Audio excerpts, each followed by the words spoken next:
ఆకాశం నల్లటి మబ్బులతో కమ్ముకునుంది. ఉరుములు గర్జిస్తున్నాయి. ఎర్రటి మట్టి చేనులో రామాయమ్మ వంగి బీరపాదులకు కట్టిన పందిళ్లను గట్టిగా తాడుతో కడుతోంది. చేతివేళ్లు మట్టితో నిండిపోయున్నాయి. అమ్మా వానదేవత, ఈ ముసల్దానిమీద కాస్త దయచూపవే. ఈ ఏడు వేసిన బీర, వంకాయ, బెండపంట పండితేనే నా మనుమరాలి చదువు పూర్తవుతాది. నువ్వు ముంచేస్తే నేను మట్టిలో కలిసిపోవాల్సిందేనమ్మా. దూరం నుండి నడుచుకుంటూ మల్లయ్య వచ్చాడు. చేతిలో పెద్ద తాటాకు గొడుగు ఉంది. ఏమవ్వా రామాయమ్మా, ఇంకా చేనులోనే ఉన్నావా? ఆకాశం చూడు ఎట్లా నల్లబడిందో. ఈసారి పడేవాన మామూలు వాన కాదు, పెద్ద తుఫానులా ఉందే. నిలబడకుండా ఊర్లోకి పోరాదా? ఏందో మల్లయ్యా, ఈ వర్షం చూస్తే నా గుండెల్లో రైలు పరిగెడుతున్నాయి. చేలో నీళ్లు నిలిచిపోతే కాయలన్నీ కుళ్ళిపోతాయి. ఈ పాదుల మొదట్లో కాస్త మట్టి తోసిపోదామని ఆగాను. అవునుగాని అవ్వా, సర్పంచ్ నర్సింగరావు కన్ను నీ ఈ ఎకరం చేను మీద పడిందని ఊళ్ళో గుసగుసలాడుకుంటున్నారు. నీకేమైనా చెప్పాడా ఏంది? నిన్నటిదాకా నన్ను ఈ పొలం అమ్మమని నానా రకాలుగా భయపెట్టాడు మల్లయ్యా. పొలమిస్తే 4 రాళ్ళిస్తాడంట. ఇది మా అయ్య ఇచ్చిన భూమి. దీనిమీద వచ్చిన కూరగాయలు అమ్ముకునే నేను నా బతుకు బండిలాగుతున్నా. దీన్ని ఆడి చేతిలో పెడితే నేను పస్తులుండాల్సిందే. జాగ్రత్తవ్వా, వాడు మనుషులు మంచోళ్ళు కారు.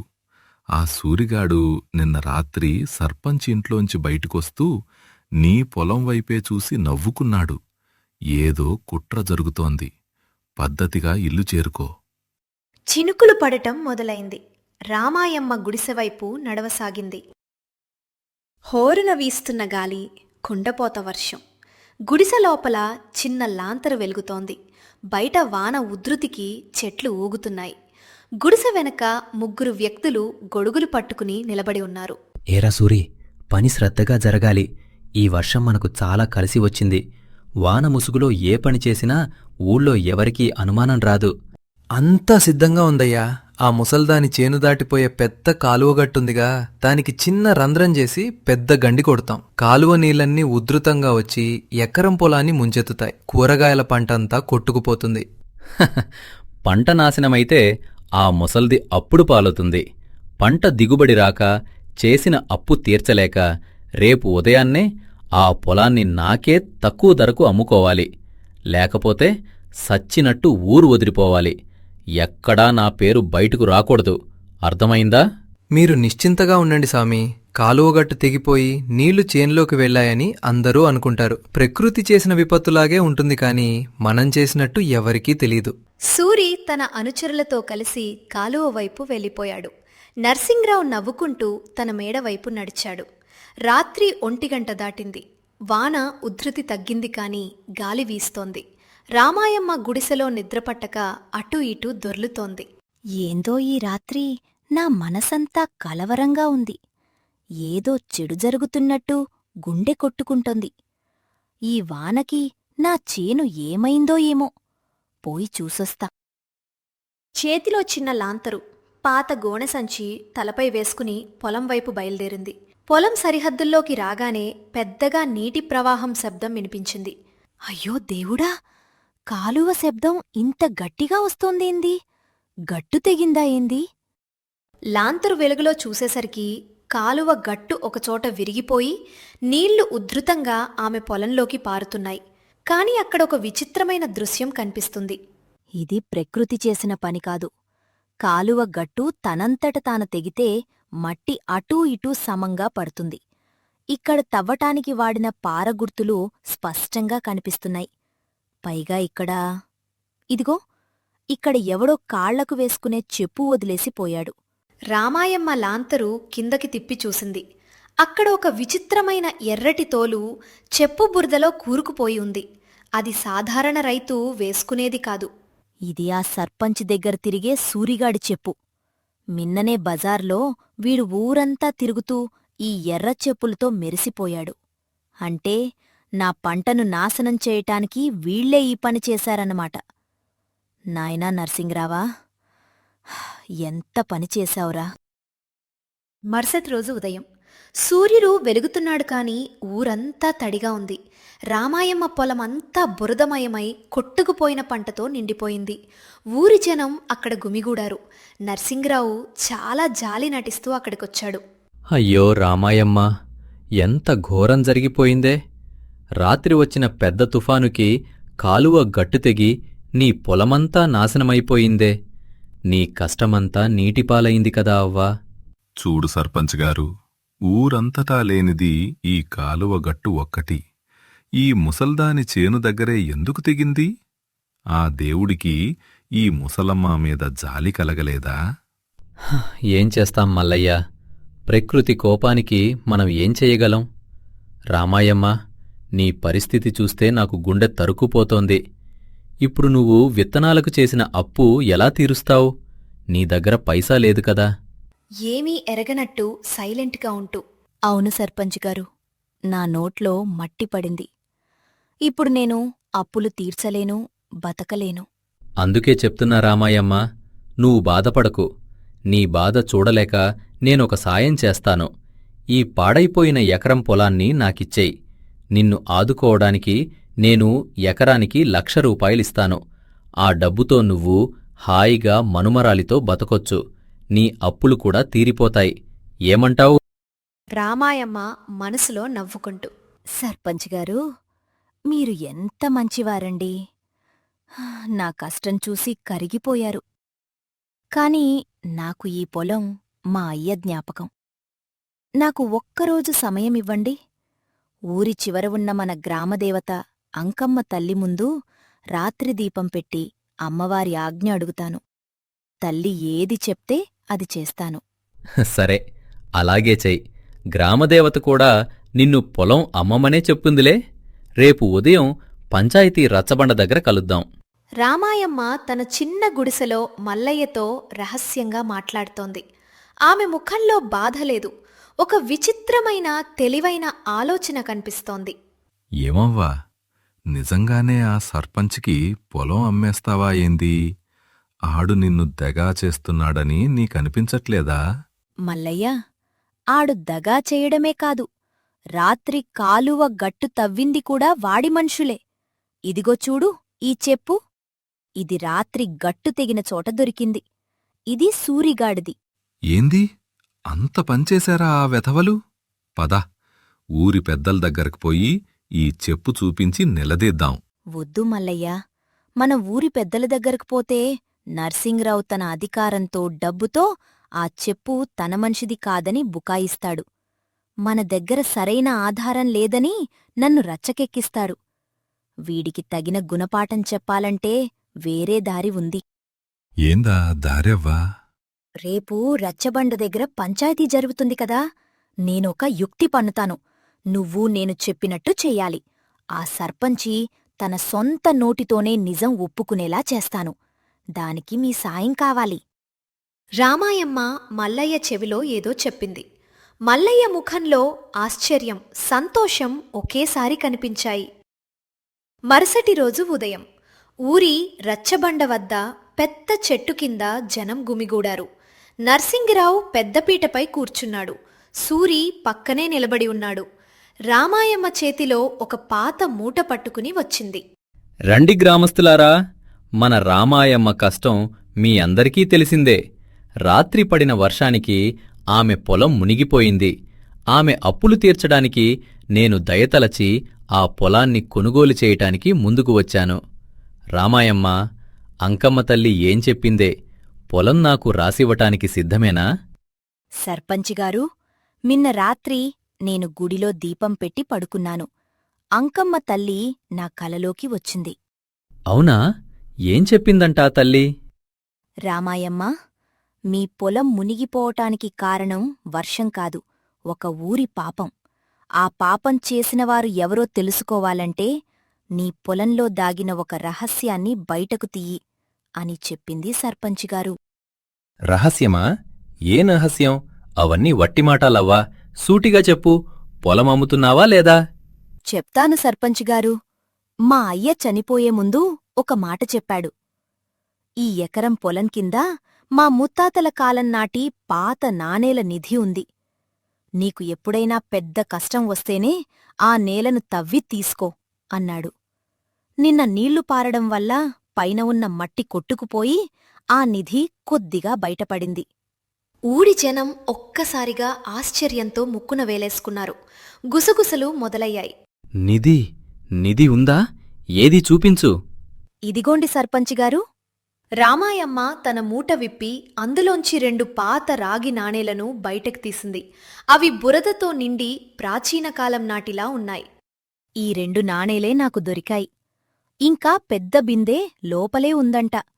కాని అంకమ్మ తల్లి ఒక షరతు పెట్టింది. ఈ నిధిని ఎవరు తవ్వాలన్నా ఆ పొలాన్ని శ్రమకోర్చి సొంతం చేసుకున్న రైతే తవ్వాలి. ఒకవేళ ఎవరైనా దురాశతో కుట్రచేసి ఆ పొలాన్ని లాక్కుంటే ఆ నిధిని ముట్టుకోగానే వాళ్ల వంశం నాశనమవుతుంది అని చెప్పింది. అది వినగానే నర్సింగ్రావు కళ్ళు దురాశతో నిండిపోయింది. తన మనసులో లెక్కలు వేసుకుంటూ, ముసల్దానికి నిధి సంగతి తెలిస్తే నాకు పొలమమ్మదు. ఎలాగైనా ఇప్పుడీ పొలాన్ని కాజేయాలి. హవ్వ, ఇదంతా మూఢనమ్మకం. ఆ నిధి ఏందో ఏమోగాని నేను నీకు ఎకరానికి 1,00,000 కాకపోతే 5 లక్షలిస్తాను. పొలం నా పేర రాసిచ్చేయి. 5 లక్షలా సర్పంచిగారు? కాని అంకమ్మ తల్లి ఇంకో మాట కూడా చెప్పింది. ఈ పొలం తెగిపోవడానికి కాలువగట్టు దానంతటదే తెగలేదు. ఎవడో కావాలని తవ్వాడు. వాడు రాత్రి తవ్వుతున్నప్పుడు తన కాళ్లకు ఉన్న వస్తువును అక్కడే మర్చిపోయాడు.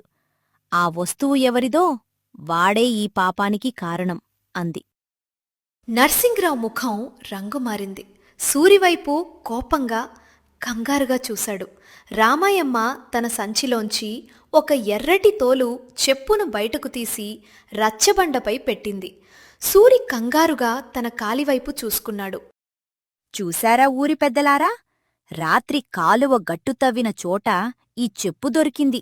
ఇది సాధారణ రైతు చెప్పు కాదు. పట్టణం నుండి తెప్పించిన ఎర్రతోలు చెప్పు. మన ఊర్లో ఈ చెప్పులు వేసుకునేది ఒక్కడే. జనమంతా సూరి కాలివైపు చూశారు. సూరి భయంతో వెనక్కి తగ్గాడు. అవును, నిన్నటిదాకా సూరిగాడు ఈ ఎర్ర చెప్పులే వేసుకుని తిరిగాడు. ఇప్పుడు వాడి ఒక కాలికే చెప్పు ఉంది. రాత్రి ముసల్దాని పొలాన్ని నాశనం చేయడానికి కాలువ గట్టు తవ్వింది వీడే. లేదమ్మా, నేనేం చేయలేదు. సర్పంచిగారే నన్ను. ఒరే సూరి, నోరుమూయ్. సర్పంచిగారు, మీ మనిషి ఈ పని చేశాడు అంటే నా పొలంలో నిధి ఉందనే విషయం మీకే ముందే తెలిసి నన్ను అప్పులపాలు చేసి పొలం చవకగా కొట్టేయాలని ఈ కుట్ర చేశారా? ఛీ, లేదు రామాయమ్మ, నాకు ఏ నిధి గురించి తెలీదు. ఈ సూరి నా మాట వినకుండా సొంతంగా ఈ పని చేసుంటాడు. సర్పంచిగారు, నీ మనిషి తప్పు చేస్తే సర్పంచిగా నువ్వే బాధ్యత వహించాలి. ఊరి పంటను నాశనం చేసినందుకు పంచాయితీ తీర్పు చెప్పాలి. నర్సింగ్రావు ఊరి జనం ఆగ్రహం చూసి భయపడిపోయాడు. తప్పు ఒప్పుకోక తప్పని పరిస్థితి ఏర్పడింది. సరే, నన్ను క్షమించండి. నా మనిషి చేసిన తప్పుకు నేను పరిహారం ఇస్తాను. రామాయమ్మ పంట నష్టానికి నేను 50,000 రూపాయలిస్తాను. ఈ చెప్పు విషయం ఇక్కడితో వదిలేయండి. నా పంట నష్టం సరే సర్పంచిగారు, కాని ఆ పొలంలో ఉన్న నిధి సంగతేంటి? నీ పొలంలో ఉన్న నిధి నీదే అవ్వా, నాకేం వద్దు. నేను ఆ పొలం జోలికి రాను. సర్పంచిగారు, మీ దురాశే మిమ్మల్ని చిక్కుల్లో పడేసింది. నిజానికి నా పొలంలో ఎలాంటి నిధీ లేదు. నా ముత్తాతలు నాకు ఏ నాణేలు ఇవ్వలేదు. జనమంతా ఆశ్చర్యపోయారు. నర్సింగ్రావు నోరెళ్లబెట్టాడు. ఏంది, నిధి లేదా? మరి ఆ నాణేలెక్కడివి? ఇవా, ఈ రాగి నాణేలు నిన్న రాత్రి మా ఇంటి పాత పెట్టెలో దొరికిన పాత పైసలు. నీ దురాశను బయటపెట్టడానికి, నీ మనిషి చేసిన కుట్రను ఊరి ముందర నిరూపించడానికి నేను అల్లిన కథ ఇది. నీకంత నిధిమీద ఆశ లేకపోతే పంట మునిగిపోగానే 5 లక్షలు పెట్టి నా పొలం కొంటానని ఎందుకంటావు? నీ మనసులో దురాశ ఉంది కాబట్టే నా నిధి నాటకాన్ని నమ్మావు. జనమంతా రామాయమ్మ సమయస్ఫూర్తికి చప్పట్లు కొట్టారు. భలేదానివే రామాయమ్మ, సర్పంచి కంటికి ఆశ చూపి వాడి నోటుతోనే వాడి కుట్రను బయటపెట్టించావు. నన్ను క్షమించు రామాయమ్మ, నీ అమాయకత్వాన్ని చూసి నిన్ను మోసం చెయ్యాలనుకున్నాను, కాని నీ బుద్ధి కుశలత ముందు నా కుట్ర తోకముడిచింది. సర్పంచిగారూ, కష్టం చేసి బతికే రైతు అమాయకుడే కావచ్చు, కాని వేలితో కన్ను పొడిచేటప్పుడు ఎలా కాపాడుకోవాలో ఆ మట్టి తల్లి మాకు నేర్పుతుంది. నా పంట నష్టపరిహారం 50,000 నాకివ్వండి. అలాగే తెగిపోయిన కాలువగట్టును మీ సొంత ఖర్చుతో బాగుచేయించండి. నర్సింగరావు తల ఊపి ఒప్పుకున్నాడు. రామాయమ్మ చిరునవ్వుతో తన పాత గొడుగు పట్టుకుని ధైర్యంగా తన పొలం వైపు నడిచింది. దురాశతో ఎదుటివారి కష్టాన్ని నాశనం చేయాలని చూసేవారు తాము తొవ్విన గోతిలో తామే పడతారు. శ్రమను నమ్ముకున్న అమాయకుడికి సమయస్ఫూర్తి తోడైతే ఎలాంటి బలవంతుణ్ణైనా జయించవచ్చు. పచ్చని చేల మధ్యన వెళ్తున్న ఎడ్లబండి. ఎడ్లగంటల చప్పుడు, పక్షుల కిలకిల రావాలు వినిపిస్తుంటాయి. ఎడ్లబండిపై గౌరీ, ఆమె భర్త రాము కూర్చుని ఉంటారు. గౌరీ చేతిలో అత్తవారింటి నుంచి తెచ్చిన పిండి వంటల మూట ఉంది. ఏమే గౌరీ, నీ ముఖంలో అంత సంతోషం కనిపిస్తోంది? సొంత ఊరికి పుట్టింటికి వెళ్తున్నాననా? బండి ఎక్కినప్పట్నుంచి ఆ పచ్చటి పొలాల వైపు, మామిడి తోటల వైపు చూస్తూ మురిసిపోతున్నావు. అవునండి, పుట్టినిల్లు అంటే ఎవరికి మాత్రం తీపి జ్ఞాపకం ఉండదు చెప్పండి. మా అయ్య రెక్కల కష్టం మీద పెంచిన పొలాలు ఇవి. మా అమ్మ చేతి గోంగూరు పచ్చడి సంగటి రుచే వేరు. ఏడాది దాటిపోయింది నేను మా ఊరొచ్చి. మా అయ్య అమ్మ నన్ను చూడాలని ఎంత తహతహలాడుతుంటారో ఏంటో. నీ తెలివితేటలు, నీ ఆలోచనలు చూస్తే నాకు ఎప్పుడూ ఆశ్చర్యమే గౌరీ. అంత మంచి సంస్కారం, సమయస్ఫూర్తి నీకు మీ అయ్యనుంచే వచ్చాయనుకుంటా. మా అయ్య అమాయకుడండి. ఎవర్నీ ఒక మాట అనడు, కాదన్లేడు. కష్టపడి నాగలి పట్టుకోవడం, పంట పండించడం తప్ప ఆయనకు లోకం తంత్రాలు తెలీవు. అమ్మ కూడా అంతే, అందర్నీ నమ్మేస్తుంది. అందుకే అప్పుడప్పుడు నాకు భయం వేస్తుంటుంది. ఊళ్ళో జనాలు మంచివాళ్లే, కాని కొందరు స్వార్థపరులు ఉంటారు కదా. భయమెందుకు? నువ్వున్నావుగా, వాళ్ళ కూతురువి. అయినా మొన్ననే మీ అయ్య ఉత్తరం రాశాడు కదా, పంట బాగా పండింది, అంతా క్షేమంగా ఉన్నామని. ఇంకెందుకా దిగులు? ఉత్తరంలో రాసింది ఒకటైతే నా మనసు కనిపిస్తున్నది వేరొకటండి. గత 2 నెలల నుంచి మా అయ్య రాసిన మాటల్లో ఏదో కొత్త దివులు నాకు కనిపిస్తోంది. అది ఏంటో ఊరికి వెళ్తే కాని తెలీదు. సరే పద, ఊరి పొలిమేర వచ్చేసింది. ఆ కనిపిస్తున్న పెద్ద మర్రి చెట్టే కదా మీ ఊరు రచ్చబండా? అవునండి, అగో మా ఇల్లు కూడా కనిపిస్తోంది. బండి కొంచెం త్వరగా తోలమనండి. సుబ్బయ్య చిన్న పెంకుటిల్లు. గుమ్మం ముందుకు ఎడ్లబండి వచ్చి ఆగుతుంది. పక్కింటి వాళ్లు పలకరిస్తుంటారు. ఇంట్లో నుంచి సుబ్బయ్య, లక్ష్మి ఆత్రుతగా బయటకు వస్తారు. గౌరీ, నా తల్లి వచ్చిందిరా! అల్లుడుగారు వచ్చారు. రండి నాయనా, లోపలికి రండి. రండి. అల్లుడుగారు, బాగున్నారా? దారిలో ప్రయాణం బాగా జరిగిందా? గౌరీ, తల్లి ఎంత చిక్కిపోయావు? అత్తవారింట్లో అంతా క్షేమమేనా? మేం చాలా బావున్నాం మామగారు. మీరు, అత్తయ్య ఎలా ఉన్నారు? అమ్మా, అయ్యా, ఏంటి మీరిద్దరూ ఇలా అయిపోయారు? అయ్య కళ్ళకింద నల్లటి వలయాలున్నాయి. అమ్మా, నువ్వేంటి అంత దిగులుగా ఉన్నావు? నాకొక ఉత్తరం రాయకూడదా నేను వస్తానని? అయ్యో, ఏముందే తల్లీ, పొలంలో ఎండలో కష్టపడటం వల్ల కొంచెం అలసట అంతే. మాకేం తక్కువ. నువ్వల్లుడుగారు క్షేమంగా ఉంటే మాకదే 10,000. అవునమ్మా గౌరీ, లక్ష్మి చెప్పేది నిజమే. నాకేం తక్కువ. ఎప్పటిలాగే పొలం పనులు చేసుకుంటున్నాను. రండి, కాళ్ళు చేతులు కడుక్కుందురుగాని లోపలికి రండి. అయ్యా నవ్వుతున్నా ఆ నవ్వులో మునుపటి కాంతి లేదు. అమ్మ కళ్ళలో ఏదో భయం దాగి ఉంది. ఇంట్లో చూస్తే ధాన్యపు గొట్టీలు ఖాళీగా ఉన్నాయి. నాణ్యమైన పశువులు లేవు. ఏందో పెద్ద కష్టమే వచ్చిపడింది. నాతో చెప్పకుండా దాస్తున్నారు. మామగారు, ఈసారి పంట ఎలా పండింది? వర్షాలు బాగా పడ్డాయి కదా? పండిందండి అల్లుడుగారు. పంటకేం బాగానే వచ్చింది. మీరు లోపలికొచ్చి విశ్రాంతి తీసుకోండి. లక్ష్మీ, అల్లుడుగారికి చల్లటి మజ్జిగ తీసుకురాపో.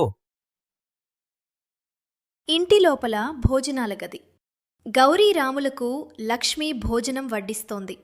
కంచంలో కేవలం పప్పు ఊరగాయ మాత్రమే ఉన్నాయి. అమ్మా, ఏంటిది? నేను వచ్చినప్పుడు ఎప్పుడూ 3 రకాల కూరలు, నెయ్యి, పరమాన్నం వడ్డించేదానివి. ఈరోజు కేవలం పప్పు, ఊరగాయ మాత్రమే వడ్డించావు. ఇంట్లో ఏమీ లేవా? అయ్యో గౌరీ, నువ్వకస్మాత్తుగా వచ్చావు కదమ్మా. కూరగాయలు సంత నుంచి తేలేదు. రేపొద్దున్నే మీ అయ్య సంతకు వెళ్ళి అన్ని కూరగాయలు తెస్తాడులే అమ్మా. అవునమ్మా గౌరీ, పైగా ఈ మధ్య నా ఆరోగ్యం కొంచెం సరిగ్గా ఉండక సంతకు వెళ్ళలేకపోయాను. అల్లుడుగారు, ఏమీ అనుకోకండి. ఈనాటికి ఇలా కానివ్వండి. అయ్యో మామగారు, దానికేం భాగ్యం? పప్పు ఊరగాయే అమృతంలా ఉంది. మీరు శ్రమపడకండి. నాన్నా, నిజం చెప్పు. నా దగ్గర నిజం దాచవద్దు. సంతకు వెళ్ళకపోవడం కాదు, ఇంట్లో అసలు ధనాధాన్యం లేవా? మన 5 ఎకరాల పసందైన పొలం పంట ఏమైంది? ప్రతి ఏటా 500 బస్తాల వరి ధాన్యం వచ్చేది కదా. ఆ ధాన్యం గదులన్నీ ఖాళీగా ఎందుకున్నాయి? తల్లి గౌరీ, నీకెందుకు ఆ విషయాలు? నువ్వు అత్తవారింటి నుంచి హాయిగా వచ్చావు. కొద్ది రోజులు ప్రశాంతంగా ఉండి వెళ్ళు. మాకేం పర్లేదు. నాన్నా, నేను మీ కూతుర్ని, పరాయిదాన్ని కాదు. నా అత్తవారింట్లో ఏ చిన్న సమస్య వచ్చినా నీతో చెప్పుకోలేదా? మరి నీకు సమస్య వస్తే నా దగ్గర ఎందుకు దాస్తున్నావు? అమ్మా, నువ్వైనా చెప్పు. లక్ష్మి నోరు విప్పబోతుండగా సుబ్బయ్య సైగ చేసి ఆపుతాడు. లక్ష్మీ, పెళ్ళయి అత్తవారింటికి వెళ్ళిన కూతురికి పుట్టింటి కష్టాలు చెప్పి దిగులు పెట్టకూడదు. గౌరీ, ఏమీ లేదమ్మా, చిన్న చిన్న అప్పులంతే. అవే తేలిపోతాయి. నువ్వు ప్రశాంతంగా తిను. ఆ భగవంతుని సాక్షిగా చెప్తున్నాను, నా తల్లిదండ్రుల కంటి నీటికి కారణమేంటో నేను తెలుసుకుని తీరాలి. నా తెలివితో ఆ సమస్యను మూలాల నుంచి తెంచిపారేస్తాను. అర్ధరాత్రివేళ. ఇల్లు ప్రశాంతంగా ఉంది. రాము నిద్రపోతున్నాడు. గౌరీ మాత్రం నిద్రపట్టక ఆలోచిస్తూ ఉంటుంది. పక్కగది నుంచి సుబ్బయ్య, లక్ష్మిల మెల్లటి ఏడుపు శబ్దాలు, మాటలు వినిపిస్తాయి. గౌరీ గడపచాటుకు వెళ్ళి వింటుంది. ఏమండి, ఇంకో 2 రోజులే గడువుంది అంటున్నారు కదా. ఆ భూషణయ్య మనల్ని రోడ్డున పడేస్తే మనం ఎక్కడికి పోవాలి? మన పొలం పోతే మనం ఎలా బతకాలి? గౌరీకి విషయం తెలిస్తే గుండె పగిలిపోతుంది. ఏం చేయను లక్ష్మి, నా అదృష్టం అలా కాలబెట్టింది. ఎకరా పొలం మీద విత్తనాలకు, ఎరువులకు అని 5,000 రూపాయలు అప్పు చేశాను ఆ భూషణయ్య దగ్గర. కాని ఆ రాక్షసుడు నేను చదువుకోలేదని ఆసరాగా తీసుకుని కల్లబుల్లి మాటలు చెప్పి 5 ఎకరాల పొలం మొత్తం తనకే రాసిచ్చినట్లు తెల్ల కాగితాలపై నా బొటన వేలి ముద్రలు తీసుకున్నాడు. అయ్యో దేవుడా! 5,000 అప్పుకి 5 ఎకరాల సొంత పొలం రాసిచ్చేయడమా? పంచాయతీకి వెళ్దాం రండి. పంచాయతీకి వెళ్తే మాత్రం ఏం లాభం లక్ష్మి? ఆ భూషణయ్య దగ్గర సంతకాలు, ముద్రలున్న పత్రాలున్నాయి. ఊరి పెద్దలందరూ అతడికి భయపడతారు. ఆ పత్రంలో ఏమని రాశాడో తెలుసా? నేను తీసుకున్న అప్పు తీర్చకపోతే నా 5 ఎకరాల భూమి భూషణయ్య సొంతమవుతుంది అని ఉందట. పైగా ఆ 5,000 అప్పుని 50,000గా మార్చేశాడు. మన దగ్గర డబ్బుల్లేవు. పత్రాలు అతడి చేతిలో ఉన్నాయి. న్యాయం మనవైపు ఉన్నా సాక్ష్యం అతడివైపుంది. మరి మన గౌరికి చెబితే? అది చిన్నప్పటినుంచి చాలా తెలివైనది కదా. ఏమైనా దారి చూపుతుందేమో. వద్దు లక్ష్మి, గౌరీ ఇప్పుడు అత్తవారింటి పిల్ల. దాని కాపురం హాయిగా ఉంది. దాని మొగుడి ముందు మన పరువు పోతుంది. పైగా ఆ భూషణయ్య ఊళ్ళో పేరున్న దుర్మార్గుడు. రౌడీలను పోషిస్తున్నాడు. గౌరీని ఇందులో లాగితే ఆ రౌడీలు నా బిడ్డకి ఏమైనా హాని చేస్తారేమో. మనం ఈ ఊరు వదిలి ఎక్కడికైనా కూలీ పనులకు పోదాం. కాని నా కూతుర్ని మాత్రం ఇబ్బంది పెట్టనివ్వను. చాటున నిలబడి ఉన్న గౌరీ కళ్ళలో నీళ్లు తిరుగుతాయి. కాని వెంటనే కళ్ళు తుడుచుకుని పెదవి విరుచుకుని ధైర్యాన్ని తెచ్చుకుంటుంది. భూషణయ్య, నా తండ్రి అమాయకత్వాన్ని ఆసరాగా చేసుకుని పత్రాలు సృష్టించి నా పుట్టింటిని నాశనం చేయాలనుకుంటున్నావా? కూతురు కన్నీళ్లు కాదు, నీ దుర్మార్గానికి చరమగీతం పాడే దావానలమవుతుంది. నా అయ్య కష్టపడి సంపాదించిన ఒక్క అంగుళం భూమి కూడా నీకు దక్కనివ్వను. మరుసటి రోజు ఉదయం పొలంగట్టు సమీపంలో గౌరీ ఆమె భర్త రాము మాట్లాడుకుంటున్నారు. గౌరీ, రాత్రి నువ్వు నిద్రపోలేదు కదా? ఉదయాన్నే నన్నిక్కడికి తీసుకువచ్చావు, ఏమైంది? మా అయ్య కష్టపడి పెంచిన పొలాన్ని ఆ భూషణయ్య కొల్లగొట్టాలని చూస్తున్నాడు. మా అయ్య అమాయకుడు కాబట్టి బొటనవేలి ముద్రలు వేయించుకుని మోసం చేశాడు. ఎంత దారుణం! పద, ఇప్పుడే ఆ భూషణయ్య ఇంటికి వెళ్ళి నిలదీద్దాం. లేదా నగరానికి వెళ్ళి పోలీసులకు ఫిర్యాదు చేద్దాం. ఆగండి, తొందరపడితే పనులు కావు. భూషణయ్య దగ్గర చట్టబద్ధంగా అనిపించే నకిలీ పత్రాలున్నాయి. మనం పోలీసుల దగ్గరకు వెళ్తే సాక్ష్యాలడుగుతారు. మా అయ్య వేలిముద్ర నిజమే కాబట్టి చట్టం కూడా మనకు సాయం చేయలేదు. కోర్టుల చుట్టూ తిరిగేంత ఓపిక, డబ్బు మా అయ్య దగ్గర లేవు. మరిప్పుడేం చేద్దామంటావు గౌరీ? ఊరి పంచాయతీలో మాట్లాడదామా? ఊరి పంచాయతీలోనే తేల్చాలి. కాని భూషణయ్య తన నోటితోనే నిజం ఒప్పుకునేలా చేయాలి. సర్పంచి, ఊరి పెద్దల ముందే అతడి ముసుగు తొలగించాలి. అదెలా సాధ్యం గౌరీ? అతడు మహాముదురు, నిజమెందుకు ఒప్పుకుంటాడు? ఎంతటి కొండలనైనా పిండి చేసేది ఉపాయమేనండి. భూషణయ్య ఆశబోతు. అతడి ఆశనే మనం వలగా మార్చుకోవాలి. మా అయ్యను మోసం చేసిన పత్రంలో అతడొక పెద్ద తప్పు చేశాడు. ఆ తప్పు ఏంటో నేను కనిపెట్టాను. మీరు నాకొక చిన్న సాయం చెయ్యాలి. చెప్పు గౌరీ, నువ్వేం చేయమన్నా చేస్తాను. నగరంలోని రిజిస్ట్రార్ ఆఫీస్కు వెళ్ళి మా అయ్య పేరు మీద ఉన్న భూమి, పాత రికార్డుల జెరాక్స్ కాపీ ఒకటి తీసుకురండి. అలాగే మా అయ్య 3 ఏళ్ల క్రితం ఆస్పత్రిలో చేరిన నాటి కాగితాలు ఇంట్లో ఉన్నాయి. అవి కూడా నా చేతికివ్వండి. మిగతా ఆట నేనాడుతాను. సుబ్బయ్య ఇంటి ముంగిట భూషణయ్య తన అనుచరుడు చెంచయ్యతో కలిసి కర్ర పట్టుకుని రౌడీలా వస్తాడు. ఏ సుబ్బయ్య, బయటికి రావోయ్. ఇంకా ఎన్ని రోజులు దాక్కుంటావు? రేపటితో నీ గడువు ముగుస్తోంది. ఇల్లు, పొలం ఖాళీ చేసి ఊరు వదిలిపోతున్నావా? లేదా నీ సామాన్లు బయటపడేయమంటావా? అయ్యగారు, భూషణయ్యగారు, ధర్మప్రభువులు, నేను తీసుకుంది 5,000 రూపాయలేనండి. నా పంట సరిగా పండగ కట్టలేకపోయాను. నాకు ఇంకొంత సమయం ఇవ్వండి. వడ్డీతో సహా కట్టేస్తాను. నా పొలం మాత్రం లాక్కోకండి సామీ. ఒరే సుబ్బయ్య, నోరదుపులో పెట్టుకో. మా అయ్యగారు నీకు 50,000 అప్పిచ్చారు. దానికి సాక్ష్యంగా నీ వేలిముద్ర ఉన్న పత్రం ఉంది. మర్యాదగా పొలం కౌలు కాగితాలు అప్పగించిపో. అంతలో గౌరీ ప్రశాంతంగా లోపల్నుంచి బయటకు వస్తుంది. నమస్కారం భూషణయ్య గారు, నేను సుబ్బయ్య కూతుర్ని. ఓహో, సుబ్బయ్య కూతురువా? అత్తవారింటి నుంచి వచ్చావా? నీ తండ్రికి కాస్త బుద్ధి చెప్పు అమ్మాయి. నా అప్పు తీర్చలేక నా ఆస్తిని నాకు ఇవ్వకుండా నాటకాలు ఆడుతున్నాడు. అయ్యో భూషణయ్య గారు, మా అయ్య అమాయకుడు. ఆయనకు లెక్కలు తెలియవు. మీరు మా కుటుంబానికి పెద్ద దిక్కు. మీరు 50,000 ఇచ్చామంటే ఇచ్చారనే నమ్ముతున్నాను. కాని ఊళ్ళో జనాలు మిమ్మల్ని తప్పుగా అనుకుంటున్నారు. భూషణయ్య గారు సుబ్బయ్యను మోసం చేసి పొలం గుంజేసుకుంటున్నారు అని రచ్చబండ దగ్గర ఆడిపోసుకుంటున్నారు. ఏంటి, నన్ను ఆడిపోసుకుంటున్నారా? నాలాంటి దానకర్ణుణ్ణి ఆ మాటంటారా? అదే కదండి, మీలాంటి గొప్పవారి పరువు పోవడం నాకస్సలు నచ్చలేదు. అందుకే నేను ఒక ఉపాయం ఆలోచించాను. రేపు ఉదయం రచ్చబండ దగ్గర ఊరి పెద్దలందరి ముందు గ్రామ సర్పంచిగారి సమక్షంలో మీరు ఆ అప్పుపత్రాన్ని చూపించండి. మా అయ్య చేత అందరి ముందు ఆ 5 ఎకరాల పొలాన్ని మీ పేరిట రాసి ఇప్పించే బాధ్యత నాది. దీనివల్ల మీ అప్పు తీరుతుంది, ఊళ్ళో మీ పరువు నిలుస్తుంది. ఏమంటారు? బాబోయ్, ఈ పిల్ల తన తండ్రి కంటే అమాయకురాలిలా ఉందే. నేరుగా పొలాన్ని నా పేరట రాసిస్తానంటోంది. భలా, ఏం మాట్లాడేవమ్మా గౌరీ? సరే, రేపు ఉదయం రచ్చబండ దగ్గర పంచాయితీ పెట్టుకుందాం. నేను నా అప్పుపత్రాలు తెస్తాను. నీ తండ్రి చేత పొలం దస్తావేజులు నా పేరిట రాయించాలి, సరేనా?